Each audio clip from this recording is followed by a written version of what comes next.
अपने कपड़े मैंने भी उतारे कि इस तरीके की ये प्रक्रिया नहीं होनी चाहिए थी, और जो आपको सजा देना था सो आप देते, कोई दिक्कत नहीं थी मुझे, लेकिन ये नहीं होना चाहिए था जो आपने डर पैदा किया। चौथा स्तंभ का मतलब डर पूरी तरीके से खत्म। यानी सिस्टम क्या होता है, उनकी जूती होती है, यानी कि पैरों के नीचे रौंदा जा रहा है सामने वाला व्यक्ति। और कहने के लिए चौथा संविधान का चौथा स्तंभ का बिल्कुल कि संविधान के चौथे स्तंभ है। जब किसी नेता के पास जाएंगे, किसी लोगों के पास जाएंगे, तो ये कहा जाता है कि पत्रकार ऐसे हैं जो कि किसी की गलतियों को, किसी की कमियों को और कोई भी अच्छी चीजों को, सारी चीजों को नोटिस करते हैं, पॉजिटिव हो चाहे नेगेटिव हो, सारी चीजों को हम कवरेज करते हैं, दिखाते हैं। लोग तो मेहनत करते हैं, एक पैसा मिलता नहीं उसके लिए हमें, उसके बाद भी ये सब करने के बाद हमारे ऊपर केस लग जाए और उसका परिणाम हमें बुरा मिले, हम परिवार से डर के जिए, परिवार डरा रहे पूरा हमारा, और दिक्कतें आए, तो क्या ऐसी पत्रकारिता ये हिंदुस्तान में ही दिखती है आपको कि और कहीं आपने ऐसा देखा है? देखिए, ये बात सत्य है कि पत्रकार चौथा स्तंभ है, यानी चौथा स्तंभ आखिरी स्तंभ। चौथा स्तंभ मतलब आखिरी स्तंभ, और आखिरी स्तंभ का मतलब ये होता है कि देखिए, पहले सबसे पहले अगर हमें कोई मारता पीटता है तो हम चौकी पे जाते हैं, और चौकी पे जाने के बाद का मतलब ये हुआ कि इसके बाद हम अगर वहां कोई कार्यवाही नहीं होती तो थाने जाते हैं, थाने पे कुछ नहीं होता तो हम एसपी के पास पहुंचते हैं, एसपी के पास कुछ नहीं होता तो आईजी के पास जाते हैं, आईजी के पास कुछ नहीं होता तो हम और आगे बढ़ते हैं, फिर कमिश्नर के पास जाएंगे,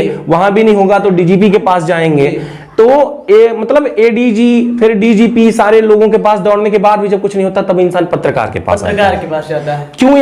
क्यों पत्रकार के पास आता है? क्योंकि उसे अब लगता है कि हम त्रस्त हो चुके हैं, इस सिस्टम से हम भ्रष्ट सिस्टम से हम परेशान हो चुके हैं, तब वो आखिरी दरवाजा खटखटाता है पत्रकारिता का, यानी आखिरी स्तंभ, आखिरी आशा पत्रकार है। और आप उस टाइम पर भी उसका अगर साथ ना दो तो सामने वाला सुसाइड कर लेगा। तो अंदाजा लगाइए कि पत्रकारिता जो होती है वो एक आखिरी आशा है, और इस आखिरी आशा को भी अगर दबा दिया जाए तो इंसान कहां जाएगा? ये एक सिस्टम है, और इस सिस्टम ने अगर पत्रकार को दबाया तो बहुत बड़ी बात होती है। हाल ही में उसी मामले के बाद जो ये कनिष्क का मामला हुआ था, कनिष्क के मामले के बाद जो है, मैं खुद उसी से रिलेटेड भुक्तभोगी मैं खुद हुआ कि एक महिला आती है जो सिंगरौली जिले से है, जिसकी मैंने कभी शक्ल नहीं देखी, वो मेरे ऊपर जो है तो मामला पंजीबद्ध करवाती है, फिर एक और मामला पंजीबद्ध होता है, फिर एक पत्रकार आता है मेरे ऊपर मामला पंजीबद्ध करवाता है कि ये मेरे घर में गया था, गुंडागर्दी किया, मारा पीटा। जब जिस दौरान का वो मामला पंजीबद्ध करा रहा था उस टाइम पर मैं कोर्ट में मौजूद था, कोर्ट में था, मैं वकील के सामने था, सीसीटीवी फुटेज लगा हुआ था, और पत्रकार उसी टाइम का उसी डेट का पत्रकार जाके रिपोर्ट लिख रहा है और पुलिस लिख रही है। एक हफ्ते में 4 से 5 मुकदमे लगातार दर्ज हुए हैं हमारे ऊपर, एक हफ्ते में। यानी कि क्योंकि जब मैंने कपड़े उतारे थे, हमने विरोध किया था, तो ये मामला फिर इंटरनेशनल लेवल बना जी। इंटरनेशनल का जब बन गया ये, तब उस टाइम पर कई पुलिस वाले सस्पेंड हुए। फिर ये सस्पेंड जब हुए तो ये हुआ कि इसने करवाया, किसने करवाया, तो पहली खबर इसने चलाया, मेरा नाम आया। अब इंटरनेशनल पे किसको पता कि किसने चलाया पहले, कि क्या कैसे हुआ, लेकिन धीरे धीरे बढ़ता गया ये मामला। उसे चला दी इंटरनेशनल वाले, हाँ, बस ये था, उनको नहीं पता ना कि पहली खबर किसने चलाई है। तो पहली खबर यहाँ के लोगों को तो पता चल गया था कि किसने चलाया, और जब इनको पता चला तो उन्होंने मेरे ऊपर लगभग 4-5 मुकदमे दर्ज हुए। हम ये सामने डायरी रखे हुए हैं, जब मेरे पास कोई लाइव कॉलिंग होती है तो लाइव कॉलिंग के दौरान इस पे नंबर भी लिखते हैं और कोई मामला होता है वो भी लिखते हैं। तो ये फर्स्ट पेज है, या दिख रहे हैं यहाँ पे मैंने अपना नाम लिखा, इसके बाद फर्स्ट पेज में ही, फर्स्ट पेज में हमने लिखा है कि मुकदमा और पेशी, यानी कितने मुकदमे दर्ज हुए हैं और कब पेशी हमने लिखा, जैसे 22 तारीख को, 24 तारीख को, 30 तारीख को, 12 तारीख को, फिर 12/9 को, यानी कि कुल मिला के एक नहीं 4-4, 5-5 पेशियों की डेट लिखी हुई है कि मुझे इस पेशी पर जो है मुझे कोर्ट पहुंचना है, और कोर्ट जाके 11 बजे से 5 बजे तक मुझे वहां पर धरना देना है कि मैं खड़ा हूं हुजूर, क्योंकि हम पत्रकारिता करते हैं और हम पत्रकारिता करते हैं, तो इसलिए हमारे ऊपर ये फर्जी मुकदमे दर्ज हैं और हम इनको सह रहे हैं। इस फर्जी मुकदमे में आज जो है आपके ही वहां के सीएम, उत्तर प्रदेश के सीएम का ही दिया हुआ है कि हमारे यहाँ के जो लोकल मामा जी हैं उन्होंने भी वही हालत कर दिया है, बिल्डोजर चलाना, घर पर बिल्डोजर चलवाना, आरोप सिद्ध हुए बुलडोजर। हाँ, वो बात की बात है, वो बात की बात है कि सोचिएगा कि किसी ने आरोप हमारे ऊपर लगा दिया कि 354, 376 का, तो पहले उसकी जांच होगी, विवेचना होगा, मेडिकल होगा, फिर सागर रिपोर्ट जाएगी, उसके बाद सागर से रिपोर्ट वापस आएगी, तब यह सिद्ध होगा कि हमने उसको छेड़ा कि नहीं छेड़ा, हमने उसका बलात्कार किया कि नहीं किया। ये बात की बात है। लेकिन कोई भी व्यक्ति अगर मामला दर्ज कर देता है तो पहले बिल्डोजर चलवा दिया जाता है। तो आज ट्रेंड है और कोई एक दुश्मन एक दुश्मन का बेटा या मतलब उसके घर की जो है बेटी या अपनी वो किसी सहपाठी से, किसी औरत से, किसी भी व्यक्ति से अगर एक मेरा दुश्मन आके मेरे ऊपर मामला पंजीबद्ध करवा दे कि ये पत्रकार के ऊपर ऐसा ऐसा दुष्कर्म का मामला इसने मेरे साथ ऐसा किया है, तो उसी टाइम पर हमारी बहनों को नहीं लिया जाएगा कि उसी घर में हमारी बहन रह रही है, हमारी माता को नहीं लिया जाएगा कि उसी घर में हमारी माँ रह रही है, वो हमारी जो दादी है वृद्ध है उसको नहीं लिया जाएगा कि उसी घर में हमारी दादी है, तो ये नहीं देखा जाएगा, बल्कि उसी घर में एक महिला को बचाने के लिए हमारे घर की 4 महिलाओं को रोड पे कर दिया जाता है, हमारे घर को ध्वस्त कर दिया जाता है जी, बिल्डोजर चलवा दिया जाता है। तो ये आपके घर की महिला तो महिला है नहीं। हाँ, मतलब यही है आज जो सरकार दिखाना चाह रही है, वो यही है कि मतलब मेरे घर की जो महिला है, ठीक है ना, पहले नहीं चला करता था, फिल्मों में आपने डायलॉग सुना होगा, खून का बदला मैं खून से लूंगा, है ना, जब तक तेरा खून नहीं पीऊंगा तब तक नहीं होगा। तो यहां पर बलात्कार का बदला बलात्कार से लिया जा रहा है जी, समझ रहे हैं, यानी कि किसी का बलात्कार किसी ने किया नहीं किया कोई फर्क नहीं पड़ता, जुर्म खत्म करने के लिए जुर्म किया जा रहा है। बिल्कुल बिल्कुल, मतलब मेरे कहने का मतलब सुनिएगा कि अगर कोई व्यक्ति हमारे ऊपर दुष्कर्म का मामला पंजीबद्ध करवा देता है तो उस टाइम पर इसकी जांच नहीं होनी चाहिए कि हमने, उसी अगले दिन जो है बिल्डोजर चलनी चाहिए, ठीक है ना, ताकि उसके साथ हुआ या नहीं हुआ हम नहीं जानते, उसके परिवार, लेकिन हमारे परिवार के साथ दुष्कर्म होना ही चाहिए, इसलिए हमारी नाबालिग बहनों को, हमारे नाबालिग बच्चों को, हमारी नाबालिग बेटियों को उनको लाद देते हैं रोड पे, क्योंकि घर नहीं होगा तो कहां जाएंगे? सोचिए, अंदाजा लगाइए कहां जाएंगे। तो क्या सरकार को यह नहीं दिखाई देता कि मतलब हमारे घर में भी बहन बेटियां हैं तो उनके साथ दुष्कर्म हो सकता है? अगर वो सामने वाला फर्जी मुकदमा करवा रहा है तो हो सकता है कि असलियत पर हमारी माँ बेटियों के साथ हो जाए, इसकी कोई गारंटी लेगा? अभी हाल ही का मामला हम बता रहे हैं, कल ही का मामला है, बाहरी तहसील के अंतर्गत कल एक व्यक्ति का जो है तो वो मामला पंजीबद्ध हुआ है और वहां पर एक लड़का चिल्ला रहा था, जो उसका बेटा है वो चिल्ला रहा था, रो रहा था, उसकी वॉइस सुनाएंगे आपको, वीडियो भी मैं आपको दे दूंगा, आप अगर दिखाना चाहेंगे तो भी दिखा सकते हैं जी। तो मैंने देखा कि उसका जो घर है गिराया जा रहा था जी। और जब घर गिराया जा रहा था तब वो बेटा चिल्ला रहा था कि मेरा घर बचा दो जी। ये था जहाँ डेरा रखा है गुजरी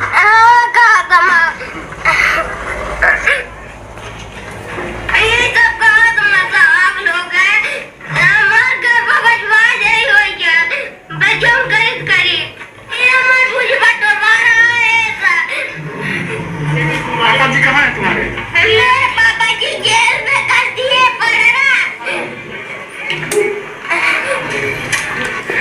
अब यहाँ पे ये पत्रकारिता कर रहे हैं, अब ये रोते हुए, आप सोचिएगा लगभग 2 से 3 साल का ये बच्चा है जी। 3 साल का बेटा चिल्ला रहा है कि हम कहां जाएंगे जी। घर ध्वस्त हो गया, बिल्डोजर चल गया, आज उसके पास ईंटों के सिवा कुछ नहीं है। अब उस ईंट को चाहे तो फिर से वो जोड़ सकता है, अगर वो चाहे तो तोड़ सकता है, कुछ भी कर सकता है, लेकिन आज उसके पास ऑप्शन नहीं है। अब उसकी एक बेटी है, उसकी बीवी है जो जिसने दुष्कर्म किया। क्या ये बताइए कि समाज में उस महिला यानी कि जो उसकी बीवी है, क्या पति पूछ के गया होगा उसके घर में कि हम जा रहे हैं दुष्कर्म करने? सोचिए, कहीं ना कहीं जुर्म कोई और करे या न करे, उसका जो है भुक्तभोगी उसका परिवार होता है, फैमिली होता है। वही अब ये बताइए कि अगर एक दुष्कर्मी है तो क्या उस घर में अगर मां रह रही है तो क्या कोई बेटा जाता है अपनी मां से पूछने कि मैं जा रहा हूं उसका दुष्कर्म करने, तो मैं जाऊं जी, मैं जाऊं? उसके मां का क्या दोष था? उसके मां का क्या दोष? इस बेटे का क्या दोष है? आप अंदाजा लगा, इस बेटी का इसके जो बेटी है, जो इसका बेटा है, इसका क्या दोष है? पिता ने किया है ना दुष्कर्म, इसके तो पता ही नहीं है कि दुष्कर्म होता क्या है, इसे तो पता ही नहीं है, तो ये बेघर हो गया। तो आज के जमाने में गरीबों को घर नहीं दिया जा रहा, गरीबों का घर तोड़ा जा रहा है, और मात्र एक दुष्कर्म का मामला बता के। अभी हाल ही में एक गुप्ता था जो अभी भोपाल का रहने वाला है, जो नौकरी का लालच दे के एक महिला को लेके गया था, कार के अंदर दुष्कर्म किया, बड़े बड़े नेताओं का पद मिला है, बीजेपी का है, उसका घर नहीं टूटा है जी। उसका नहीं टूट सकता, जानते हैं बीजेपी का वो लेने के बाद, जैसे ही ले लेते हैं ना बीजेपी का कार्ड बन गया कि हम बीजेपी से हैं, तो क्या दुष्कर्म करने का लाइसेंस मिल जाता है बेटियों के साथ, महिलाओं के साथ? किसी की बेटी को आप ले जाएंगे, नौकरी के लालच पर उठा के ले जाएंगे और उसके साथ शोषण करेंगे, दुष्कर्म करेंगे, और वही सरकार है, उसी की सरकार है, इसलिए उसका घर नहीं गिरा, जेसीबी नहीं चली, बिल्डोजर नहीं चला। क्यों नहीं चला? उसके लिए नियम कानून नहीं है ना, जिंदा है नहीं है, उसके लिए कुछ नहीं है, वो जो चाहे कर सकता है। और कहीं पर भी आपको पता होगा, अब हम यही सवाल आपसे करते हैं, आपसे मेरा एक छोटा सा सवाल है, ये बताइएगा कि इसका घर तो गिरा दिए हैं, अभी इसका मेडिकल होगा, है ना, अब वो सिर्फ 354 का धारा लगा, अगर सिद्ध नहीं हुआ और वाकई में उसने अगर नहीं किया होगा, तो आप अंदाजा लगाइए क्या इसका घर शिवराज सिंह बनवा के देंगे? बिल्कुल नहीं देंगे। गिरवाने का अधिकार उन्होंने ले रखा। तो जब नहीं देंगे तो गिराने का अधिकार कैसे है उनको? जी, ये सवाल है ना, कैसे है? और फिर सुप्रीम कोर्ट क्या बोला है तुमको? क्या न्यायालय ने कह दिया कि वो दोषी है, उसका घर गिरा दो? कैसे गिरा दिया गया? ये एक बड़ा सवाल है, और जिसको लेकर के मीडिया कोई सवाल नहीं करती। वहां पर देखिएगा 2-3 मीडिया वाले हैं, लेकिन सवाल किसी से नहीं करते कि क्यों गिरा रहे हैं, क्या ये दोषी सिद्ध हो गया, आरोप लगा है या सिद्ध हो गया है, इसका कोई सवाल जवाब नहीं करेगा। अभी हम कलेक्टर से अगर पूछना भी चाहेंगे, कलेक्टर गाड़ी में बैठेंगे, फरार हो जाएंगे, हम लोग माइक लेके पीछे पीछे दौड़ते रह जाएंगे, कोई फर्क नहीं पड़ता, वो बोलेंगे नहीं, क्योंकि वो भी जानते हैं कि सही है क्या। हम उनकी दलाली कर रहे हैं, किसकी? सरकार की। यानी कि सामने वाला जो चल रहा है, जैसे चलाना चाह रहा है, वो वैसे ही चला रहा है। हमारे ऊपर मामला पंजीबद्ध हो गया 5-5, आपके ऊपर हो सकता है 10-10, और कोई होगा तो 15-15, 20-20 मामला इतना पंजीबद्ध कर दो कि सामने वाला जिंदगी भर पत्रकारिता ही ना कर पाए, सच बोल ही ना सके। क्या पता हम आपके सामने बोल रहे हैं, अगला दिन हमारा क्या हो? सही बात है, कुछ हो सकता है, कुछ भी हो सकता है, ये बात है। क्या आपको लगता है कि इतना कुछ होने के बाद, आपके पास 4-4, 5-5 केसेस होने के बाद, आपको लगता है कि पत्रकारिता फिर भी करना चाहिए? अब देखिए, ऐसा है कि बिहार की एक सन ऑफ बिहार जिसे कहा जाता है, मनीष कश्यप, उन्होंने कहा हमारे ऊपर 18 मुकदमा दर्ज है, 4 बार हम जेल जा चुके हैं। और तो देखिए, एक किसी का सिद्धांत होता है, हमारा सिद्धांत है, और हमारा सिद्धांत क्या है? पत्रकारिता, समाज को सारी चीजों को उठा के रखना। हमारे लिए ये पकड़िएगा कि माइक होगा तब भी हम पत्रकार हैं, और नहीं होगा तब भी पत्रकार हैं। हम दिखाना नहीं चाहते कि हम पत्रकार हैं, है ना, हमारा दिल कहता है कि हम पत्रकार हैं, हम खोलेंगे, सच्चाई लाएंगे, हम रखेंगे, जितना भी होगा हम लड़ेंगे। अरे क्या करिएगा, गोली मार दीजिएगा ना, और क्या कर लेंगे? हमारा एक पत्रकार का जिस दिन वो पत्रकार बनता है, हम जिस दिन माइक आईडी उठा लेते हैं, उसी दिन हमारा तय होता है, उसी दिन हमारा तय हो जाता है कि या तो हम नाली के गटर में मिलेंगे, या तो किसी दिन हम झाड़ियों में मिलेंगे, या किसी ट्रक के द्वारा हम रौंद दिए जाएंगे, या तो हम गोली काटने के शिकार होंगे। तो हम तो ये पहले से ही फाइनल है हमारा कि हम अगर पत्रकारिता कर रहे हैं तो हमारा सिद्धांत है, फांसी तो साला मुझे दे नहीं सकता ये, क्योंकि हमने दुष्कर्म किया नहीं है। और आज तक भारत में मिलती किसकी है? किसी को आज तक आपने देखा कि जिसको फांसी मिला हो? नहीं मिलता। पाकिस्तान से आ जाते हैं यहाँ पे, साले इतना बड़ा दंगा फसाद कर देते, उनको मिलता नहीं, तो हमको कैसे मिलेगा? तो फांसी तो मिलने वाला है नहीं। कारागृह तो ऑलरेडी बना हुआ है, सुधार गृह है, हम लोगों का आना जाना बना रहेगा। हम पत्रकार हैं, हमारा आना जाना बना रहेगा। हमने इसके लिए बलिदान दे दिया, अपना परिवार छोड़ दिया हमने। हम लगभग 25 दिन में 2 घंटे माई से मिलने जाते हैं अपने। 25 दिन में 2 घंटे के लिए अपने परिवार से मिलते हैं। 20-25 दिन में 1 दिन का टाइम लेते हैं कि हम जाएंगे, आज मम्मी से मिलेंगे, अपने भाई से मिलेंगे, भौजाई से मिलेंगे, और अपने बहनों से मिलेंगे, सभी से प्रयास, परिवार से मिलने का जो प्रयास होता है वो सोचिए 20-25 दिन में 2 घंटे, बाकी का पूरा परिवार मेरा यही है जहां मैं हूं। दूसरी तरफ हम मतलब घर की समस्याओं को देख ही नहीं पाते। अब हमारे सामने 25 समस्या है, चैन की नींद नहीं सो पाते, बहुत कुछ, हमने सब कुछ त्याग दिया है। अब हमारे पास कुछ नहीं है, ना हमारे पास कोई प्रॉपर्टी है, ना कोई किसी चीज की लालच है, कुछ नहीं हमारे पास। अगर कुछ है तो यही आपका एक माइक है, और माइक के सिवा कुछ है तो हम खुद हैं, और कुछ नहीं हमारे पास। और कभी YouTube दे देता है, आप जानते हैं YouTube अगर आप चला रहे होंगे तो आपको पता होगा कि YouTube पैसा नहीं देता है, क्योंकि हम ज्यादातर कैसी खबरें चलाते हैं, एक्सीडेंटल होता है, पुलिस का मामला होता है, दुष्कर्म का होता है, ऐसा पूरा आप खबर चलाइएगा, क्या मिलता है? कुछ नहीं मिलता, कोई पैसे नहीं मिलते। हम कहते हैं कि हम पूरे YouTube के 30 दिनों में अगर हम करते हैं तो हमारा ज्यादा नहीं जाता, 1 मिलियन 10,000 वो 10 लाख 15 लाख तक व्यूज जाती है एक महीने में। 15 लाख के व्यूज में हम लगभग 8 से 9,000 10,000 रुपये कमाते हैं, और उस 10,000 को अपनी खून पसीना से कमा रहे हैं, और फिर से उसी डीजल पेट्रोल बाइक में भरवा के दौड़ने लगते हैं, फिर से उसी में। नहीं, उससे ज्यादा तो केसवे में लग जा रहा होगा आपका पैसा। नहीं, केस में तो हमारा 2.5 लाख लगा है। अगर हमारे वो नहीं होते, जीजा नहीं होते, दीदी नहीं होती, तो शायद हम अब तक जेल में होते, क्योंकि हमारे पास बजट ही नहीं था केस लड़ने के लिए। हम जब शुरू में आए थे तब भी हमने आपको बताया कि हमारी क्या स्थिति, कि हम स्टूडियो हमारे पास नहीं था, हम पन्नी तन के और पेटीकोट का कपड़ा तन के पत्रकारिता करने वाला इंसान है, कि क्योंकि जुनून, मैंने बताया कि सच बोलने के लिए हमें किसी चीज की आवश्यकता नहीं होती। जज्बा होता है। और हमने जो जज्बा हमारे अंदर जो था वो सारी चीजें देखने को मिली कि उसी जज्बा के कारण जो है तो हम आज यहाँ हैं। और ऐसा है कि जब कोई प्रयास करता है तो आगे बढ़ता है। लेकिन हमें जो सफलता मिली इसमें जनता का प्यार है कि जनता वाकई में सच देखना चाहती है, तभी तो वो चैनल को सब्सक्राइब करती है। और हमने 1 साल और 4-5 महीने में, यानी कि समझिएगा आसपास 1.5 साल के आसपास, 1.5 साल में 3 बार मैंने ब्रेक लिया है जी। एक बैंक को भगाया था तो बैंक वाले ने मेरे ऊपर मुकदमा दर्ज करवाया था तो वो खत्म हो गया जी। सुनिएगा, शुरुआत से ही मतलब ये समझ लीजिए कि मेरा मुकदमे से तो लेन देन चल रहा है, वो होता रहेगा, वो मुकदमे का टेंशन नहीं है, वो और होगा, हम जानते हैं अभी और होगा, ये खत्म होगा और आएगा, ये खत्म होगा और आएगा। हाँ, तो मेरा जो है वो कहना यही है कि बहुत सारे होंगे, लेकिन हमारा ये कहना है कि अब अंदाजा लगाइएगा कि जो मुकदमे हो रहे हैं तो इससे हमें हिम्मत भी मिल रही है, एक से बढ़ के एक मुकदमे आ रहे हैं ना, तो उसमें हिम्मत बढ़ रही है, हमारा हौसला बढ़ रहा है। तो मेरा जो पूरा मतलब और जो पूरा मकसद है वो ये है कि हम शुरुआत से ही जितने कर रहे हैं तो मुकदमे के बाद हमारा हौसला बढ़ता ही जा रहा है और मुकदमा होता जा रहा है। हमने बहुत बड़ी गरीबी भी देखी है और आज भी गरीब हम कोई अमीर नहीं है। अमीर होते ना तो हमारे पास कार होती और हम 2-4 लड़के रख सकते। हमारा ऐसा सिस्टम चल रहा है कि हमारे पास जो कैमरामैन है उसको पैसा ही नहीं दे पाते हैं जी। 6-6 महीने से हम उसको पूछिएगा, हमारे कैमरामैन से कभी मिलिए, उससे पूछिए तो वो यही कहेगा कि हमारे पास कुछ है ही नहीं, कोई बजट ही नहीं है। मतलब सोचिएगा कि हम उसको नहीं दे पा रहे हैं तो हम अपना कैसे खर्च चलाएंगे। पत्रकार यही होता है, उसके पास कुछ नहीं होता खोने के लिए, जान है, हाजिर है आपके लिए, जब चाहो ले लो।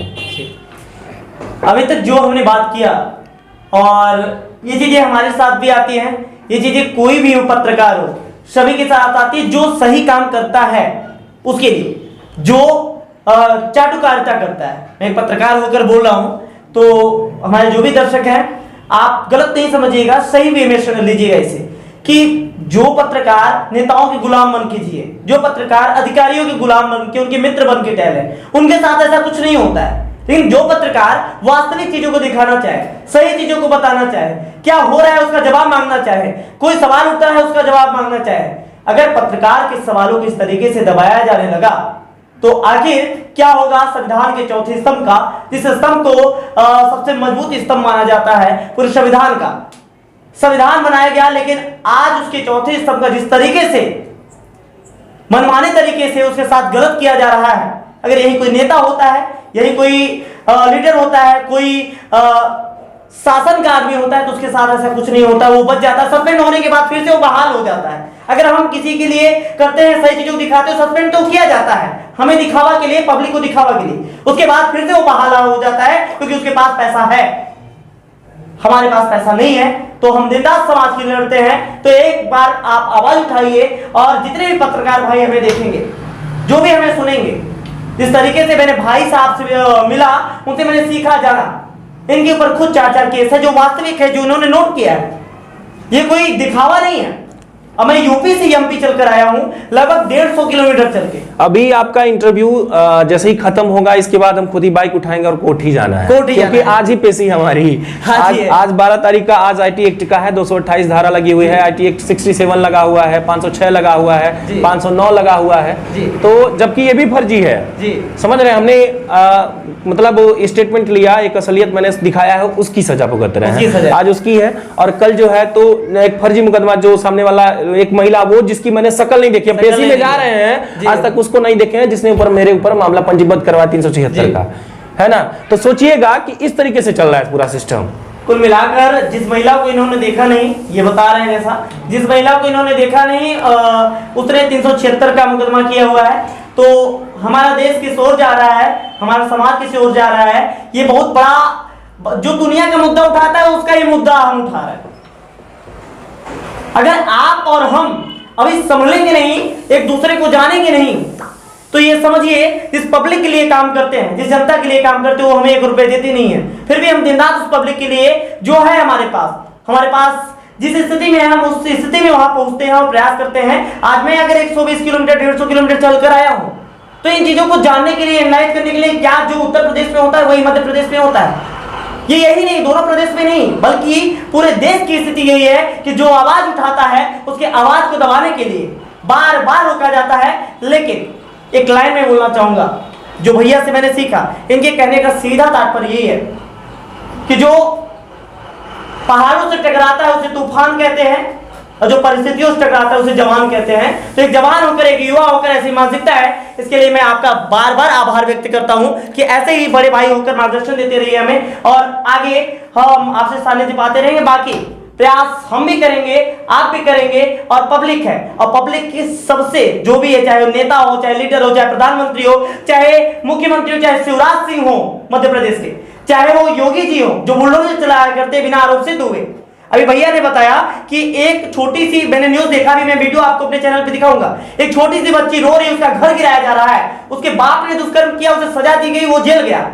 लेकिन क्या किसी व्यक्ति के गुनाह का सजा, उसकी छोटी सी बच्ची जो 3 साल की, जिसे पता ही नहीं गुनाह होता क्या है, सजा क्या होती है, क्या दुष्कर्म होता है, उसे सजा दिया जाता है कि उसका पूरा घर तोड़ दिया जाता है, उस औरत को सजा दिया जाता है जिसे भारत में पूजा जाता है। तो ऐसे औरत, ऐसे बच्चे को सजा दिया गया है, और वो रो रो कर मीडिया वालों से बता रहे हैं। लेकिन मीडिया वाले ही, हम आप ही उस व्यक्ति से जाकर सवाल नहीं पूछ सकते हैं जो गिरवा रहा है उस मकान को। तो ये कहीं ना कहीं संवेदनाएं हैं हमारे मन की, भाई साहब की मन की, और सभी पत्रकारों की मन की है। आप अभी भी समझ जाइए और सवाल पूछना शुरू कर दीजिए, क्योंकि आपका अधिकार है, माइक लिए है तो सवाल पूछना है। आप जाकर शिवराज सिंह से पूछिए, आप जाकर योगी जी से पूछिए। ये जो ट्रेंड चल रहा है बुलडोजर चलाने का ना, ये फैशन बन चुका है। तो आप सावधान हो जाइए, जो इनके साथ हो रहा है, जो हमारे साथ हो रहा है, जो मनीष कश्यप के साथ हुआ है, जो जितने भी डिजिटल पत्रकारों के साथ हुआ है, वो आपके साथ भी हो सकता है, जो कनिष्ठ तिवारी जी के साथ हुआ है। तो ऐसे ही हम आपको ऐसे लोगों से मिलवाते रहेंगे, जिससे कि कहीं ना कहीं हमारे सभी पत्रकार भाई, हमारी पब्लिक, जो युवा है हमें देख रहे हैं, सब मोटिवेट हो। मोटिवेट करने का तरीका मतलब ये है कि आप अपने लाइफ में जिस काम में लग जाइए, बीच में कितनी भी रुकावटें आए, आपका अगर मन कहता है कि मुझे ये करना है तो करना है, विल पावर अपना मजबूत करिए, बने रहिए हमारे साथ। फिर से मुलाकात होगी और नए लोगों के साथ। धन्यवाद, जय हिंद। बहुत बहुत धन्यवाद।